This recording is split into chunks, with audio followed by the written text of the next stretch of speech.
this thing called the Tao Te Ching, you'll come up with over 1,300,000 hits on the Tao Te Ching.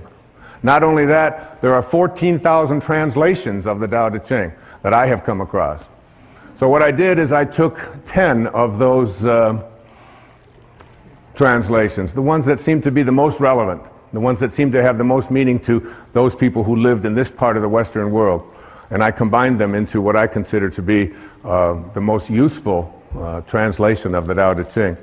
And each morning I would get up and I would look at this picture and I would ask, what is it that you would say to the people who are living now at this time, given the conditions that we have in our life right here? What is it you would do?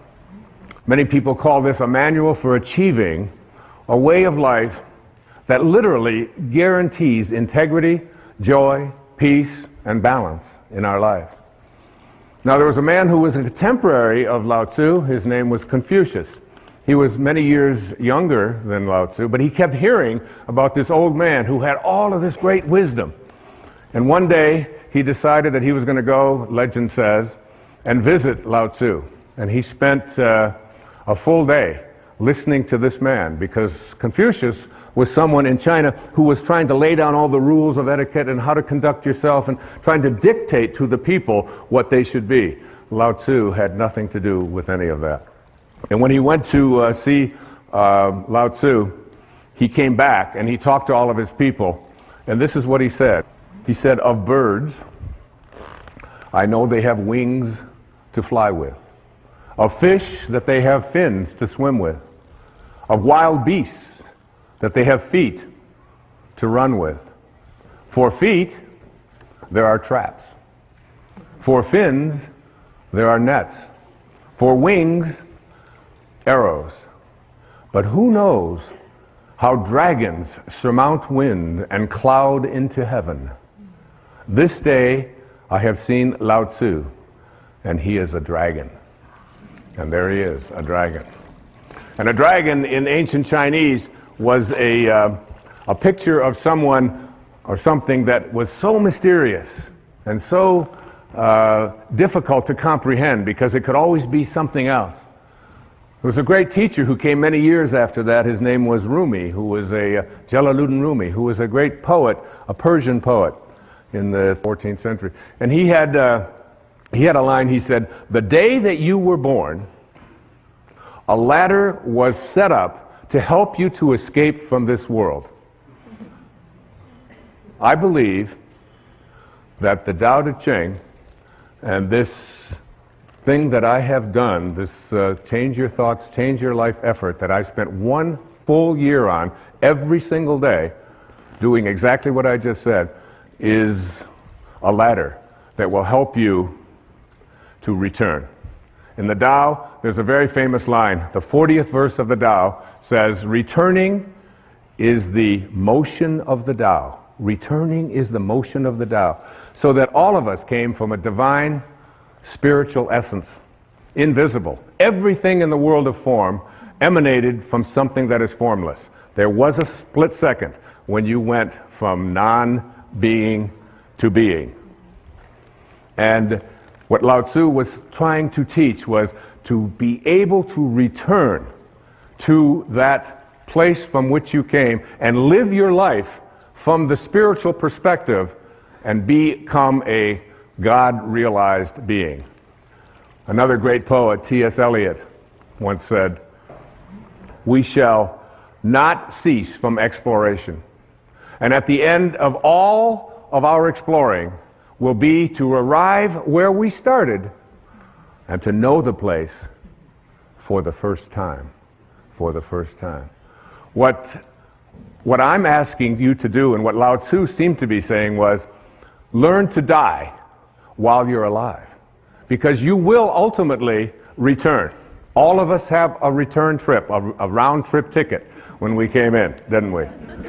But if you could learn to die while you're alive, and there's a great story. I have to tell you this story. I want to read this story to you. It's a way to look at this idea of dying while you're alive. It goes like this. To die while we are alive gives us the only opportunity we will ever have to get outside of this package that houses us temporarily. There's an ancient parable that repeated generation after generation by the spiritual masters of India, which illustrates this point. Listen to this wonderful story. A traveler from India went to Africa to acquire some local products and animals, and while in the jungle, he saw thousands of beautiful, multicolored talking parrots. He decided to capture a talking parrot and take it back as his pet. At home, he kept his parrot in a cage, and he fed him, and he gave him wonderful seeds and honey, and played music for his pet, and generally, he treated him very well. When it was time for the man to return to Africa 2 years later, he asked his parrot if there was any message that he could deliver to the parrot's friends who were back in the jungle.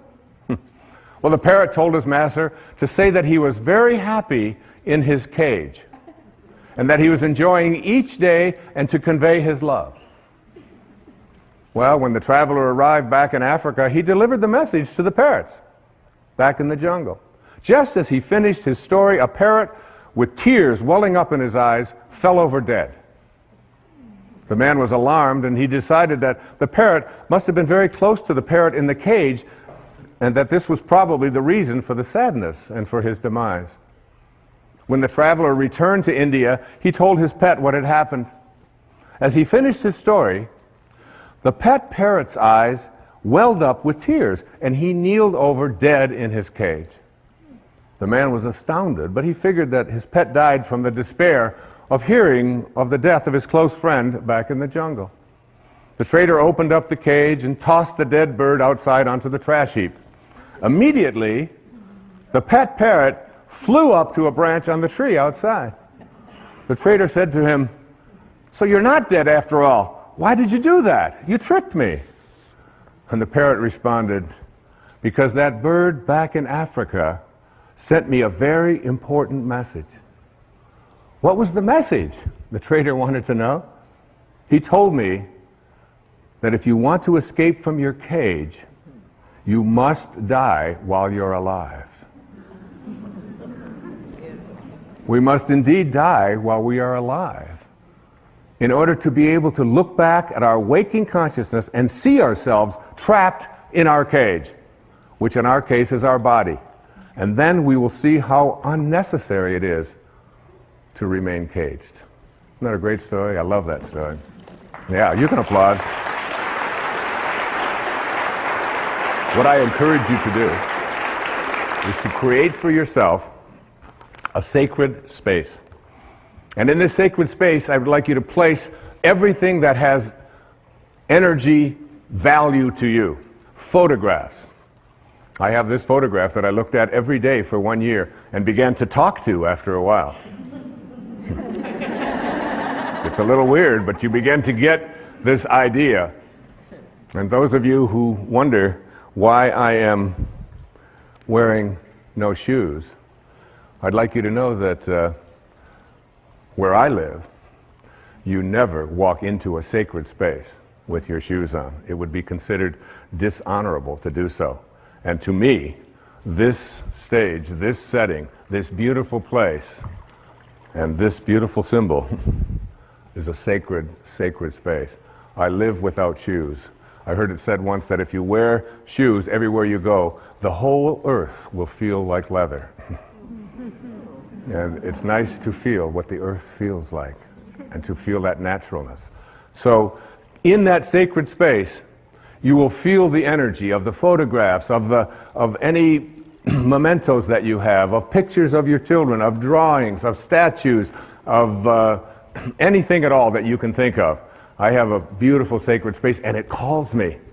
And as it calls me, when I go into that place that is so profoundly sacred to me, the most beautiful things begin to happen for me, particularly in the middle of the night when no one else is up, and I feel closest to God, and I feel closest to this beautiful old man who sent so many important messages to me through his Tao Te Ching and in my meditations to help me to create this program, Change Your Thoughts, Change Your Life, Living the Wisdom of the Tao.